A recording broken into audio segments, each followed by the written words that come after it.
मुद्दे साफ हैं। जिस तरह से पता चला है कि बाबा रामदेव जी की जो कंपनी है पतंजलि, वो सालों से जो घी बना रही है उसकी स्टैंडर्ड जो है वो बिल्कुल कम है। वो घी जो है उत्तराखंड के बच्चों के लिए, बुजुर्गों के लिए और सभी के लिए सेहत के लिए हानिकारक है, जान के लिए हानिकारक, जानलेवा हो सकता है। और जब उसके ऊपर कार्रवाई करने की बात आती है तो बीजेपी सरकार कोई कार्रवाई नहीं करती।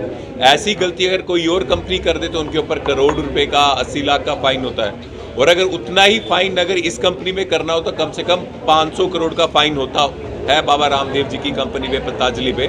लेकिन बीजेपी उनके ऊपर फाइन करती है 1,40,000 का। इससे सामने पता चलता है ये मिल बांट कर ये खेल खेल रहे हैं। जो उत्तराखंड के लोगों की जान के साथ, सेहत के साथ जो खिलवाड़ हो रहा है, उसमें जितना कसूरवार ये पतंजलि है उतनी कसूरवार बीजेपी सरकार भी है। और जो जॉर्ज माउंटेन का जो एक स्कैम है, 143 एकड़्स लैंड जो है वो 15 करोड़ में 15 साल के लिए दे दी।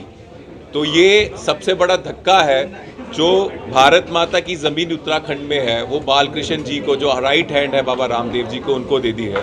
उस ज़मीन की वैल्यू इतनी ज़्यादा है कि अगर वो पैसा यहाँ के युवाओं के लिए लाया जाता तो कितनों को रोज़गार मिल जाता, कितने 500,000 स्कूल नए खुल जाते।